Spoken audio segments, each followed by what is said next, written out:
চট্টগ্রাম থেকে ঢাকার দিকে দ্রুতগামী ট্রেনের নিচে পড়ে শাহরিয়ার নাইম জয় অকালে প্রাণ হারায়। তার এই মর্মান্তিক মৃত্যুতে এলাকায় শোকের ছায়া নেমে এসেছে। শাহরিয়ার নাজিম জয় উত্তরকুল গ্রামের জাহাঙ্গীর আলমের ছেলে বলে আমরা জানতে পেরেছি। গতকাল সন্ধ্যা মাগরিবের সময় যখন আমি প্রস্রাব করতে যাইতেছিলাম নামাজ পড়ার জন্য, তখন দেখি যে সে রেল লাইনের উপরে দাঁড়ানো আছে, ফোনে কথা বলতেছে। আর আমি তাকে অনেকক্ষণ ডাক দিছি, ডাক দেওয়ার পর দেখি যে সে সরে না। তখন আমি নিজে সরে গেছি, ওরে ট্রেনে মারি দিল। আমি প্রত্যক্ষদর্শী, সরাসরি আমি সব দেখেছি। আমি মাগরিবের নামাজের জন্য উজু করতে বসছি, তো দেখি যে ছেলেটা কানে ফোন হাতে দিয়ে রেল লাইন দিয়ে হাঁটতেছে। তো ট্রেন একটু দূরে ছিল, তো ট্রেন 3 থেকে 4 বার হরেন দিছে। তো সে আর কি শুনেই নেই, সে মাথা নিচের দিকে দিয়ে ফোনে কথা বলতে বলতে হাঁটতেই আছে। তো একটু অন্ধকার ছিল, তো ট্রেন হঠাৎ করে ধাক্কা ফালাই দিছে। তো আমি ভাবছি যে হয়তো ধাক্কা দেয়নি, ওর সাইডে পড়ে গেছে। পরে ট্রেন যাওয়ার পরে দেখি যে না, সত্যি সত্যি ধাক্কা ফালাই দিছে। তো জায়গায় স্পট ডেড হয়ে গেছে আর কি। এ হলো সোনার বাংলা এক্সপ্রেস, এটা চট্টগ্রাম থেকে ঢাকার উদ্দেশ্যে যাইতেছিল আর কি। মারা যাওয়ার পর ওর আত্মীয় স্বজন আসি ওকে নিয়ে গেছে, নিয়ে রাত্রে দাফন করছে। মোহাম্মদ শাহরিয়ার নাজিম জয় ঐতিহ্যবাহী লাকসাম পাইলট হাই স্কুলের 10ম শ্রেণীর ছাত্র। এই পাইলট স্কুলের যে 10ম শ্রেণীর শিক্ষার্থীরা, তারা এখানে একটি শোকের ব্যানার এখানে ঝুলিয়েছে। একটা ব্যানার লাগাইছি আমরা 10ম শ্রেণীর সব বন্ধু মহলে মিলে। মানে আমরা সবাই তাকে বিশেষভাবে মিস করতেছি, কারণ আমার বিশেষ করে আমার প্রায় 1-1.5 বছরের বন্ধু হবে।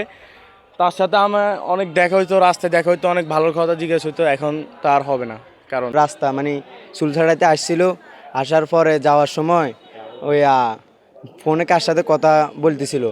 ওই সময় সামনে থেকে একটা ট্রেন আসছিল, ট্রেন আসার শব্দটা ও শুনতেছে, কিন্তু ওই সময় ফোনে কথা বলতেছিল। আর পিছে থেকে আরেকটা ট্রেন আসতেছিল, ওইটা মানে ওটা বলতে পারে নাই। এখনও মনে হইতেছে না যে ও মারা গেছে। আমার সাথে আমার একই হলে আমার পাশের বেঞ্চেও কালকেও আমাদের কেমিস্ট্রি পরীক্ষার সময় জিজ্ঞাসা, বন্ধু এটা একটু বলি দে। আমি বলছি না, পারুম না। পরীক্ষার পরও দেখা হইলো যে বললো, হ্যাঁ আজকে তো তুই অনেক লিখছস, তো এটা বলে নর্মালি চলে গেছে। তারপরে 8টার সময় না, সাড়ে 8টার সময় না, 8টার সময় আমার একটা ফ্রেন্ড বলতেছে, আমি বললাম, আরেকটা ফ্রেন্ড মেসেজ দিয়েছে যে ওর অ্যাক্সিডেন্ট হয়েছে। তো আমি নর্মালি আরেকটা ফ্রেন্ডে জিজ্ঞেস করছি যে কী হয়েছে, কয় ও তো আর নাই, ও আল্লাহর কাছে চলে গেছে। এই কথা তো শুনি মানে আমার পায়ের নিচ থেকে মাটি সরে গেছে আর কি, এরকম একটা অবস্থা। তারপরে আমরা গেছি ওর বাড়ির, যা দেখছি ওর মা বাবাও কান্না করতে আছে। ওর মানে শরীরের অবস্থা অনেক বিভৎস হয়ে গেছে। ডাবল ক্রসিং আসতেছিল তো ট্রেন মানে ও একটা দেখে আরেকটা মানে আতঙ্কের সাথে আরেকটা লাইন ক্রসিং করতে লইছে। ওই ট্রেন মানে 2 লাইনে ট্রেন আসতেছিল, তো সেকেন্ড লাইনের ট্রেনটা ওকে ডাইরেক্ট বাড়ি মারি ফালানোর কারণে যা হয়েছে, মাথা পুরো থেতলাই গেছে। সাথে মানে মাজার হাড়, পায়ের হাড় সবগুলো, এক পায়ের হাড় ভাঙে গেছে, আর মাথার হাড়গুলো ভাঙে গেছে। এখন ওকে হারানোর অনেক মিস করতেছি আর কি। ওকে আসলে বলার ভাষা নেই, কারণ আমাদেরকে ছেড়ে চলে গিয়েছে। দীর্ঘ 5টা বছর ওর সাথে ওঠা বসা আমাদের। তো এখন মানে নিজেকে এখনও বিশ্বাস করতে পারতেছি না যে আসলে ওকে আমার ছেড়ে চলে গেছে। কিভাবে বিশ্বাস করব? শোনার পরে আমাদের পায়ের নিচ থেকে মাটি সরে গেছে। আসলে মন তো অবশ্যই খারাপ লাগতেছে। একজন ভালো মানুষ যদি চলে যায়, তাই অবশ্যই নিজের কাছে খারাপ লাগতেছে। আর এর পাশাপাশি সবার সাথে মিলেমিশে চলতে আমাদেরকে অনেক সম্মান করতেছে।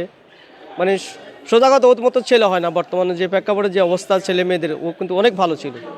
তা ও আমার কাছে, ওর আম্মু গত পরশুদিন ওদের গাছ থেকে আপনার আছে না, কী জানি বলে এগুলা, একটা ফল আর কি, তো ওটা বাজারে নিয়ে এসছে। তো আমার কাছে নিয়ে এসছে, আমি বিক্রি করে দিয়েছি 380 টাকা।